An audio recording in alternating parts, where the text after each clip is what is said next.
اور مسلمانوں کو ایک علیحدہ قوم کے طور پر بھی تسلیم کر دیا گیا۔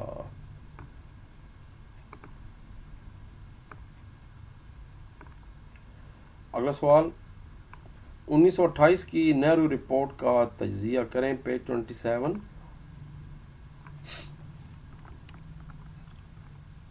جس کے جواب میں پھر قائد اعظم محمد علی جناح نے 14 نکات پیش کیے۔ مشہور یہ جی نہرو رپورٹ کا تجزیہ کہا گیا ہے، تجزیہ پوچھا گیا ہے، یہ نہیں پوچھا گیا کہ رپورٹ کیا تھی، تجزیہ۔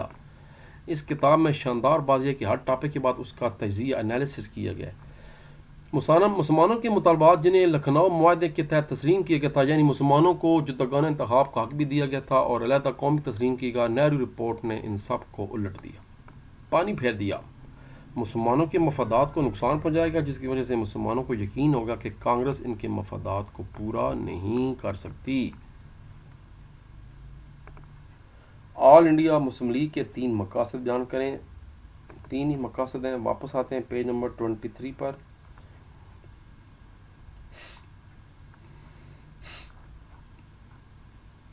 یہ جی آل انڈیا مسلم لیگ کے قیام کے مقاصد یا اہداف، یا اس کو انگلش میں آبجیکٹیوز کہتے ہیں، ایک ہی بات ہوتی ہے۔ نمبر 1 ہے کہ تھوڑا سا پہلے مثالیں لگائیں کہ آل انڈیا مسلم لیگ کے مقاصد مندرجہ ذیل تھے۔ نمبر 1، مسلمانوں کے حقوق کا تحفظ کرنا اور مسلمانوں کے مطالبات کو برطانوی حکومت کے ساتھ باعزت طریقے سے پیش کرنا، مسلمانوں میں برطانوی حکومت کے تئیں وفاداری کے جذبات پیدا کرنا اور حکومتی پالیسیوں کے بارے میں غلط فہمیوں کو دور کرنا۔ مندرجہ بالا یعنی ان دونوں پوائنٹس کو نقصان پہنچائے بغیر جو برصغیر میں باقی قومیں رہتی ہیں، ہندو، سکھ، کرسچین ہیں، ان کے ساتھ بھی اچھے تعلقات قائم کرنا اور ان کے ساتھ معاونت کرنا، یہ مسلم لیگ کے تینوں مقاصد تھے۔ قائد اعظم کے 14 نکات کی اہمیت بیان کریں، پھر وہی بات ہے، تجزیہ کرنا ہے، نکات بیان نہیں کرنے۔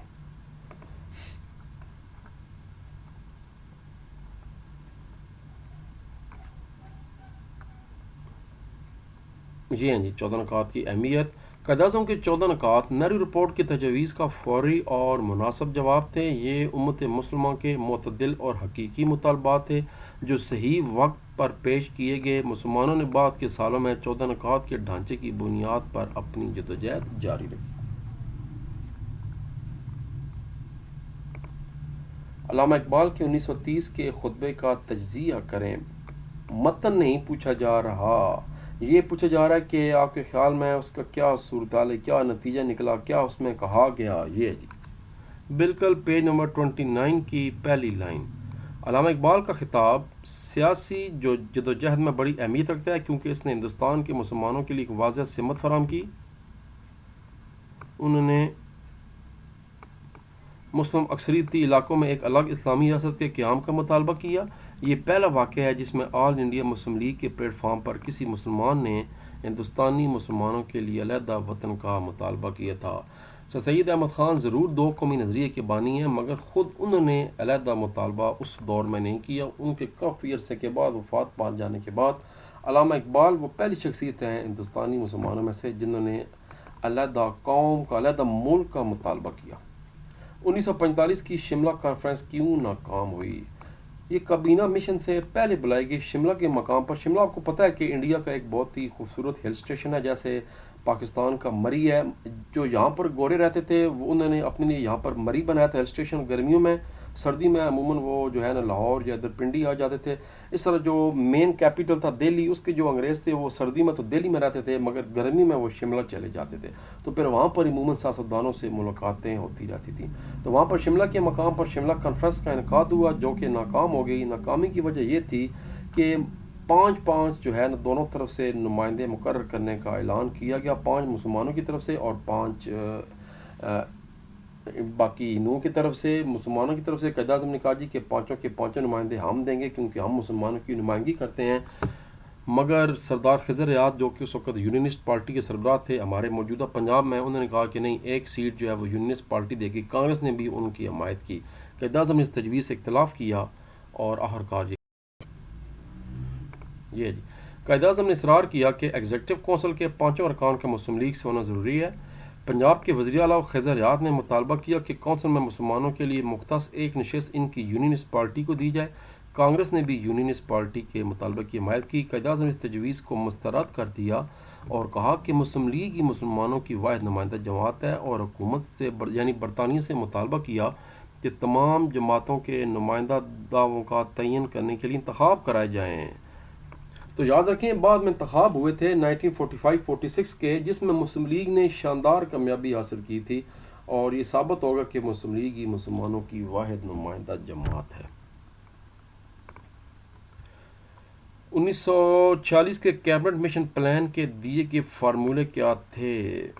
پیج نمبر 35، کابینہ مشن پلان، کیبنٹ مشن، یہ ہے جی،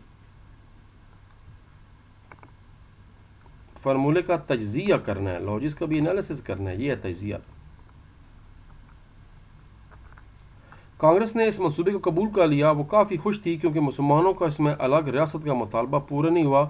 قائد-اعظم نے شاندار دھوپی پٹرا مارا اور انہوں نے بھی جناب اس منصوبے شکوں کو تسلیم کرنے کا فیصلہ کر لیا، کیونکہ اس منصوبے کے مطابق کم از کم یہ جو علاقے تھے موجودہ پاکستان کے پنجاب، سندھ اور شمالی سرحدی صوبہ جس کو آپ KPK کہتے ہیں، اور اس کے علاوہ جو مسلمانوں کا دوسرا علاقہ ہے بنگال اور آسام، یہاں کم از کم مسلمانوں کا اپنی حکومت بننے کا چانس تھا۔ کانگریس کو یہ حیرانگی ہوئی کہ قائد-اعظم صاحب نے کس طرح تسلیم کر لیا۔ انہوں نے کہا جی نہیں جی ہم نہیں مانتے، تو بس پھر کانفرنس جو ہے وہ وہاں پر ہی اصولاً انگریزوں کو یہ اب مطالبہ ماننا چاہیے تھا، کیونکہ کہا یہ کیا تھا اگر دونوں میں سے ایک پارٹی بھی مطالبے کو مانے گی تو اس کو یہ ایکسیپٹ ہو جائے گا اور یہ کام ہوگا۔ لیکن ہوا کیا، انگریز چونکہ ان کے حمایتی تھے ہندوؤں کے، انہوں نے کہا کہ جب قائد-اعظم نے مان لیا اور یہ کانگریس والے پیچھے ہٹ گئے، انہوں نے کہا جی نہیں اس میں تو جو ایک بڑی پارٹی ہے وہ تو پیچھے ہٹ گئی، اس لیے اس کا نہیں ہو سکتا۔ یہ تھا جناب شارٹ کوسچن، اور لانگ کوسچن وہی روٹین ہے کہ انشاءاللہ چونکہ لانگ کوسچن ہیں بھی زیادہ، اس میں ایک ایکسٹرا لانگ سوال بھی ہے، تو اس کو اگلی ویڈیو میں کرتے ہیں۔ تب تک ملاقات ہوتی ہے 15 منٹ کے بعد انشاءاللہ۔ اپنا خیال رکھیے، اللہ تبارک و تعالیٰ ہم سب کا حامی و ناصر ہو۔ پاکستان زندہ باد۔